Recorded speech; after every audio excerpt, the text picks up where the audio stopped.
Olá, querido, olá, amiga, olá, amigo, no ar mais uma edição do programa do Papo Aberto. E é muito bom tê-lo e tê-la acompanhando a gente aqui no programa. Eu fico extremamente feliz de saber que você está me assistindo, me acompanhando aqui. Louvo a Deus pela sua audiência, pelo seu carinho, pela sua participação. E hoje, num dia, eu quero começar o programa. Esse programa não é um programa evangélico.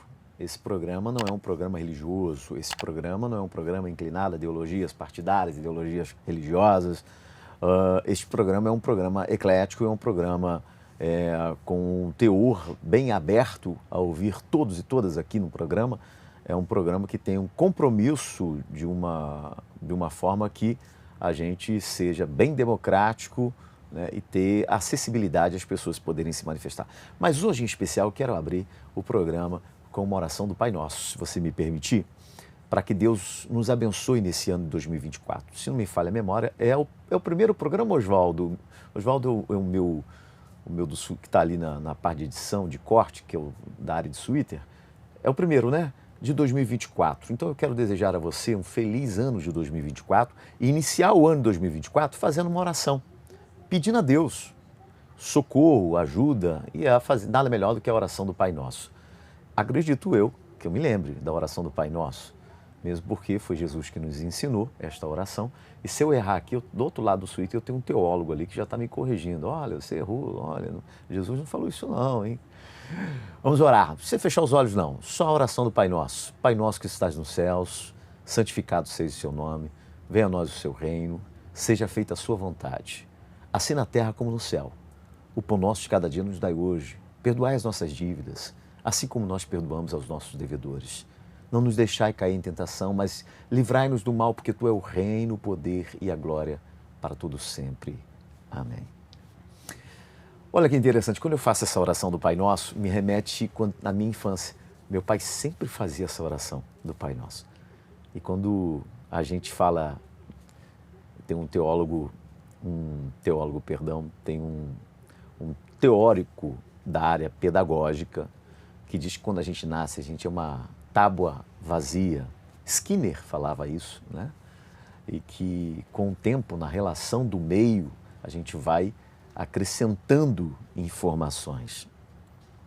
E na criança é sempre muito importante a gente acrescentar como é que a gente vai forjando os nossos filhos, os nossos alunos. Eu sou professor, sou educador há mais de 30 anos da minha vida, mas nunca tive coragem, acho que não tenho a capacidade, a aptidão de ser um professor, um educador de educação infantil.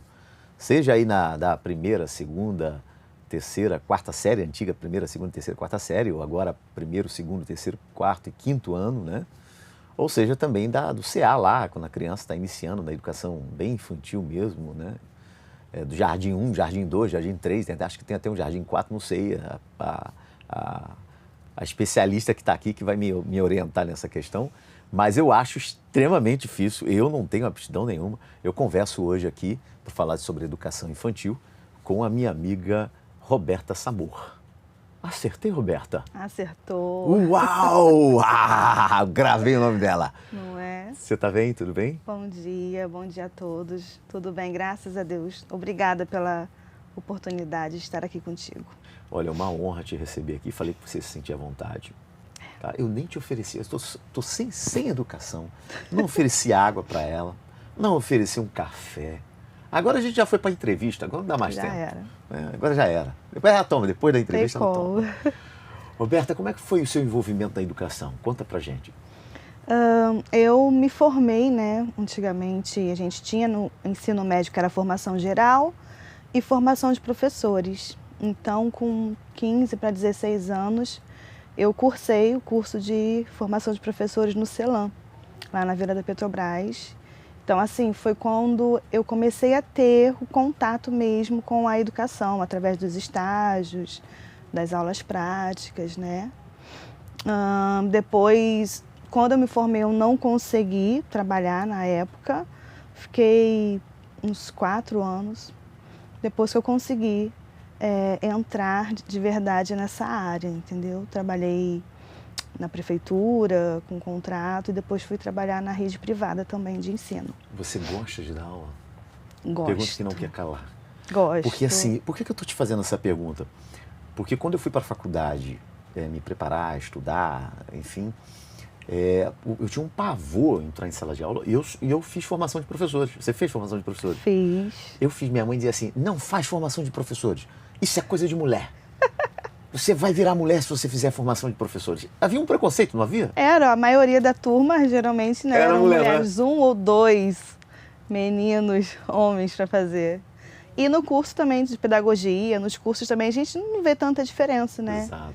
É a mesma coisa. Só que, assim, engraçado, como você disse, eles não preparam a gente para a sala de aula. Você chega ali, pode fazer formação de professores, pedagogia, a licenciatura que for. É tudo teórico, né? Já reparou? É tudo na teoria. O chão da escola... Mas aí quando a gente entra na sala de aula, eu me lembro que eu fui dar aula, a primeira vez que eu fui dar aula, fui na escola do Ariró. Uhum. O ex-vereador Ricardo Dutra era presidente da Câmara Municipal. Escuta essa história, gente, que interessante. Eu trabalhava na rádio dele, chamada Rádio Amizade. E um dia minha amiga, eu vou contar um testemunho. Você é cristã? Sim. Eu vou contar um testemunho aqui que tem relação com o cristianismo. E um dia eu estava na rádio, fazendo rádio, eu faço rádio acho que também há mais de 30 anos da minha vida. Enfim, eu posso dizer isso, não sou tão velho, mas eu comecei com 8 anos de idade. E um dia eu estou lá e uma amiga chega e fala assim, você vai fazer, vamos fazer faculdade? Eu falei, vou fazer faculdade, não tem condições e tal. E nesse inteirinho, o Ricardo Dutra me liga. Você, Jonathan, eu tenho uma vaga de professor para a 4ª série. Muito seriada. 4ª série, muito seriada. Que era a 3ª e a 4ª. Nossa. E acho que tinham 2 alunos da 2ª, uma coisa assim. Que era mais complexo ainda. E eu encarei uma sala de aula muito seriada, assim, praticamente recém-formado de formação de professores, né? E foi uma das experiências mais lindas da minha vida, lidar com as crianças. Foi muito bom. Quando eu encontro as crianças na rua, eu falo assim, já foi meu aluno. Não é desse jeito. Com você foi assim também? Exatamente. Eu já encontrei alunos que já se formaram, são homens, enfermeira. Recentemente eu estive no hospital com meu padrinho, a chefe de enfermagem olhou para mim e ela falou assim, quando eu olhei o sobrenome eu lembrei de você. Eu falei, será que ela vem aqui? Dei aula para ela na alfabetização. Na alfabetização? Então, assim, realmente, né, a gente vê quando você gosta do que você faz, você planta realmente aquela sementinha no coração, você se torna inesquecível, né? E a gente também não esquece. É maravilhoso, né? É, muito gratificante. Assim, o que você traz porque tem muitos pais que querem educar os filhos, né?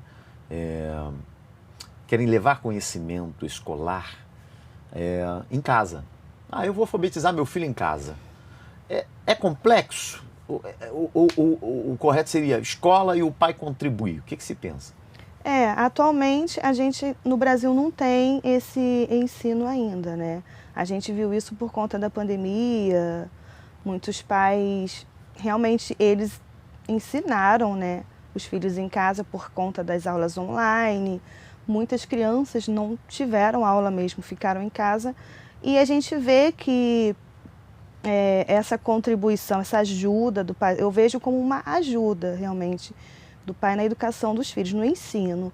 Só que a gente sabe que a criança precisa estar no ambiente escolar, ela precisa socializar, ela precisa estar entre as crianças, as outras crianças que têm a mesma idade, né, para que eles possam aprender, compartilhar também o conhecimento, a troca entre o ser humano desde sempre, como você disse. A gente vai aprendendo de acordo com a nossa interação com o outro e com o ambiente. Então, assim, eu pessoalmente não sou a favor disso, entendeu? Porque você acaba não dando oportunidade para essa criança de estar convivendo entre as outras da mesma idade. Você dá aula há quanto tempo? 18 anos. Não, para com essa história. Você é mais velha que isso, então para com essa história aí. Sim, 18 anos, velho? 18 anos. Começou com que idade? 19. A aula? 20, 2. E de lá para cá não parou mais. É. E aí você dá aula, você pegou... Existe essa história do infantil 1, infantil 2, não é isso? Ou eu estou errado? Hoje a gente fala tem a educação infantil, né? E tem o ensino fundamental, que é o Fundamental 1 e o Fundamental 2. Sim. Você é do Fundamental 1. Isso. Mas já pegou educação infantil? Já trabalhei com educação infantil. Como é que você vê a educação infantil no Brasil? Hoje, eu vejo uma estrutura melhor, porque a gente viu, a educação infantil foi vista por muito tempo como aquela educação assistencialista, né? Onde a mãe colocava a criança na creche para trabalhar e a criança ficava ali brincando, falava, tá ali brincando. Só que o brincar envolve aprendizagem também, né? Então, assim, a gente hoje, eu vejo a educação infantil, ela trabalhando o lúdico na aprendizagem da criança. E o desenvolvimento tem sido... Nossa, você vê a diferença de uma criança que faz educação infantil, quando chega na alfabetização, por exemplo, e de uma criança que não faz. Porque a gente trabalha coordenação motora, fina, grossa, são várias atividades para que a criança possa ter um equilíbrio, um movimento de pinça para pegar o lápis, quando escrever, entendeu? E tudo isso é construído antes de que chegue esse momento em si. Porque a criança não pega um lápis e sai escrevendo. A gente precisa trabalhar algumas habilidades antes. Então a educação infantil é primordial para que isso aconteça. Criança de educação infantil, que idade, Roberto? Mais ou menos. Hoje, a partir dos 2 anos. 2 anos. Você falou da pandemia. A pandemia foi um caos na educação. Foi. Foi um caos. Eu não sei, eu não tenho outra palavra. Não só na educação, na economia, de modo geral, mas para a educação, entrou o sistema de você educar da sua casa os alunos que outrora estavam em sala de aula. Agora, o professor, que é a minha referência, eu já não tenho mais. Eu tenho ele online, né? Grupo de WhatsApp, né? Como é que você fez isso aí? Foi aula online. A gente ficou 4 horas. Tinha intervalo, né? Claro. Só que era momentos de conteúdo, atividade prática. Assim, eu consegui... Porque, na verdade, o professor foi pego de surpresa. Acho que todo mundo, não só, né, o professor. Só que espera-se muito do professor em tudo. A gente tem que tirar de letra as coisas, né? Só que não é bem assim. Por exemplo, a gente não é youtuber, só que a gente aprendeu a ser. A gente aprendeu a fazer vídeo, aula, fazer cartazes, enviar link. A gente teve realmente que se virar da maneira que a gente pôde para atender aquela necessidade, né? Porque realmente, como que eles ficariam sem aula? Assim, se bem que se a gente for olhar a questão da pandemia, realmente o que era necessário para a criança naquele momento, né? Porque como você disse, foi um caos, muitos perderam pais, avós, tios. Ainda tem esse lado ainda. Tem um lado. Então, assim, era todo um jogo de cintura, porque, para pensar, tia, eu não vou assistir a aula hoje porque minha mãe está com Covid. Então, assim, é muito forte. Foi um período muito desafiador para a gente, né? Acho que essa foi a palavra, desafio. Desafio, né? Foi. Gente, eu estou conversando com a Roberta Sabur. Acertou. Acertei.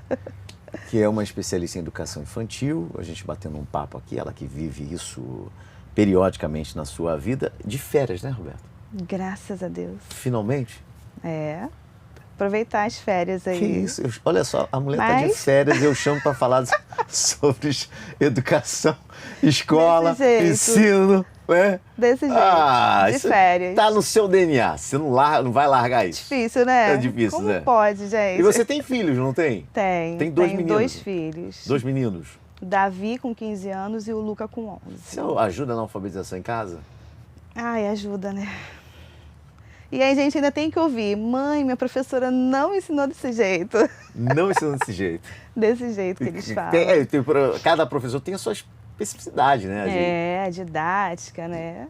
Mas realmente a gente não para. O tempo todo, o professor está o tempo todo pensando, trabalhando de alguma O forma. que você tem na educação que marcou você assim, Janta? Aconteceu um caso comigo, conta um caos aí que você lembra, busca na sua memória, igual você está fazendo agora. Aham. Aconteceu um caos comigo, isso me marcou muito, né? Não só para o meu aluno ou minha aluna, enfim, não sei como é que foi, mas na minha vida. E eu trago isso como uma boa referência, uma boa memória afetiva que ficou comigo. Sim, foi bem no começo, não, foi no segundo ano que eu comecei a trabalhar. Eu trabalhei também numa escola, numa comunidade que era bem carente, né, na época, a comunidade da Caputera. E eu não me esqueço disso, que teve um aluno que ele fez aniversário, e a gente fez tipo uma festinha surpresa e eu dei uma blusa de frio para ele. Porque a gente fica atento a tudo, a gente vê o que cada um precisa, né? A gente começa a perceber isso. E aquele presente foi um simples. É claro que eu coloquei um brinquedo também, que eu não me recordo na época. Mas o que me marcou foi isso. Quando ele abriu, ele chorou, porque ele falou que ele não tinha uma blusa de frio quando ele fosse para a escola. Sabe, assim, aquilo ali me marcou muito, porque pra gente, às vezes, é uma coisa simples, né? Só que o verdadeiro professor, né, tá sempre atento aos detalhes, a gente consegue ver além. E engraçado, porque assim, eu trabalhei lá durante um tempo, depois eu ganhei meu filho, saí, né, questão de licença maternidade e tal, e eu não tive mais contato com esses alunos. Depois, foi o quê? Acho que tem uns 3 anos atrás, uns 11 anos depois, foi. Eu fui a uma loja de móveis e ele trabalhava lá. Ele me viu, eu não lembrei, porque já era tipo assim, um homem já grande, né? Aí ele olhou pra mim e falou assim, você é a professora Roberta, não é? Eu falei assim, sou. Aí ele falou assim, você não lembra de mim não? Aí ele falou o nome e me contou a história. E falou que ele nunca se esqueceu de mim por conta disso, porque ele falou que aquilo nunca aconteceu na vida dele. Então assim, isso me marcou, porque... Uau! Eu vejo que você se emociona quando você fala. Ah, com certeza, porque se a gente não deixar o nosso afeto, a nossa marca na pessoa, eu acho que não vale eu estar aqui, entendeu? Esse trabalho, porque a gente está lidando com pessoas, né? Além de ensinar o conteúdo da escola, o conteúdo programático, a gente tem que ter essa sensibilidade também, entendeu? Porque é o que fica, né? É o que fica, né? E foi comprovado também que a afetividade, ela influencia na aprendizagem. Então, assim, é algo que me marcou. E, assim, eu sempre sigo fazendo isso. Muito top essa história. É. Roberta Samor, que está aqui com a gente, especialista em educação infantil. Roberta, o tempo integral é uma discussão muito forte. A gente tem no FRAD lá a escola militar com o tempo integral. E eu sei a importância do tempo integral. Mas uma mãe veio conversar comigo esses dias, falar, quero botar minha filha num tempo integral, eu acho que o tempo integral é importante. Eu falei, não, eu acho também, eu penso que é muito importante. Mas é um preparo também emocional que o pai e a mãe em casa tem que preparar o filho, ou a filha, porque agora, quando ela estuda um período só, se é vespertino ou não, se estuda só pela manhã e está em casa à tarde, vai poder mexer no celular, vai poder relaxar e tal. O tempo integral não tem isso, né? O aluno chega destruído em casa, basicamente. Ele fica lá de 7 da manhã até as 5, 6 horas da tarde. É um desafio também. Muitos pais preferem, né? Porque eles falam assim, melhor meu filho estar na escola do que estar fazendo outra coisa. Só que isso aí fica realmente... Cada família entender o que é melhor para o seu filho, né? Porque a gente fala que a gente oferece, né, o que a gente acha melhor, só que na verdade os pais são os responsáveis pela educação dos filhos, né? Então assim, isso aí fica realmente particular. Pode ser cansativo? Acredito que sim, mas o ser humano também, a gente se adapta, né, aos ambientes, no caso, aos horários, às nossas rotinas, né? A gente vai mudando a rotina ao longo do tempo, de acordo com a necessidade também. Então, eu acredito que tudo é bem restrito à família, no caso, ver o que é melhor para o filho mesmo, todas as possibilidades, né? Que legal. Roberta, que mensagem você deixaria para o pai e a mãe que estão nos assistindo? E aí você olhar para aquela câmera lá, ó, tá? Que mensagem você deixaria para o pai e a mãe que estão nos assistindo em relação à parte educacional do filho? E aí eu digo na parte da alfabetização. Porque muitos alunos que saem do Fundamental 1, se não for, né, eu diria até o jardim infantil, se não for bem alfabetizado, ou se for alfabetizado de maneira equivocada, eu me lembro, e eu vou contar uma história aqui muito interessante, que eu fui escrever no quadro a letra F, a barriga do meu F era para a direita. Aham. Né? Desculpa, a barriga do meu F era para a esquerda. E aí alguém falou assim, pô, mas você está fazendo a barriga do seu F para a esquerda, tem que fazer para a direita, porque para a direita que a barriga fica. Eu falei, mas nunca me ensinaram assim. E eu levei sim. isso para a ortografia de uma maneira que ninguém nunca me corrigiu, ninguém nunca falou nada. Eu fazia a barriguinha e falei, mas isso é um J, pô. Não, mas é meu F. Aí eu só fui descobrir quando finalmente uma professora, eu escrevendo ao quadro, ela falou assim, cara, você está fazendo J, você não está fazendo um F. Olha. Aí ela falou assim, é verdade e tal. E enfim, a faculdade também deu isso, mas no início foi muito complicado, né? Que recado você daria para um pai e a mãe sobre a questão da alfabetização infantil para a gente caminhar para o final aqui? Tá. Acompanhar realmente, né, a fase escolar do filho. Acompanhar, como eu digo, eu falo assim, ser parceiro do professor que está dando aula para o seu filho, perguntar mesmo se ele percebeu alguma dificuldade, porque muitas das vezes os pais não percebem, entendeu? Ou a gente usa muito essa palavra, mas eu não gosto da frase, né? A correria do dia a dia. Mas realmente a gente não deve deixar que a correria permita que a gente deixe passar essas dificuldades que podem ser, o quanto antes percebidas, elas podem ser mudadas, modificadas, né? Para que a criança possa ter um desenvolvimento melhor. Então, assim, o recado que eu tenho é esse, acompanhar mesmo a vida escolar do seu filho, se perceber alguma mudança também no comportamento, isso é muito importante. A criança ficar desanimada, não querer ir para a escola, investiga, porque todas as crianças gostam de estar ali, né, no ambiente, quando é um ambiente saudável. Então, assim, fiquem sempre atentos aos detalhes, porque muitas vezes a gente deixa passar algumas coisas que são tão importantes, porque se a criança está desmotivada na escola, alguma coisa está acontecendo, pode ser também falta de vitamina, são vários motivos que podem levar a criança a ter isso, mas então o que eu digo é isso, fiquem atentos e acompanhem mesmo a vida escolar dos filhos de vocês. A parceria entre a escola, o professor, escola e família é fundamental para que eles possam se desenvolver bem, né?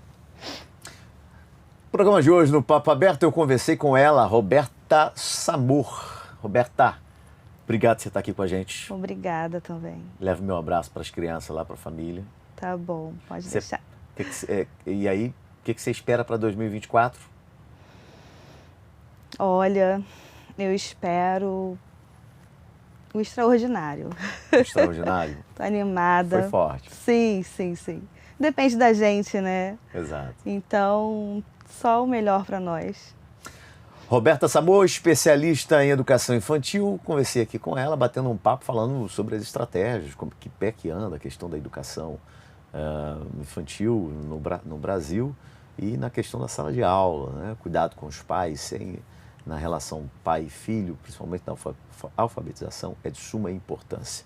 Então, observe, foi o que ela falou, observe seu filho, até para identificar qualquer tipo de possível patologia que possa apresentar. Né? Um TOD, um TDDH, enfim, alguma coisa você possa aí identificar, é de suma importância. Bom, eu fico por aqui, o Papo Aberto volta numa próxima edição. Obrigado demais pelo seu carinho, me assista aí pelo canal do YouTube, TV Câmara Angra, ou também aí você pode me acompanhar pelo 21.5 ou 514, digital, analógico, não importa. O meu muito obrigado a você. Deixo aqui meu telefone no ar, caso você queira falar comigo no particular, 24DDD 998 2480 13, 24DDD 998 2480 13. meu muito obrigado, um beijo no coração e a gente volta a se encontrar, se Deus assim nos permitir. Um forte abraço e até lá.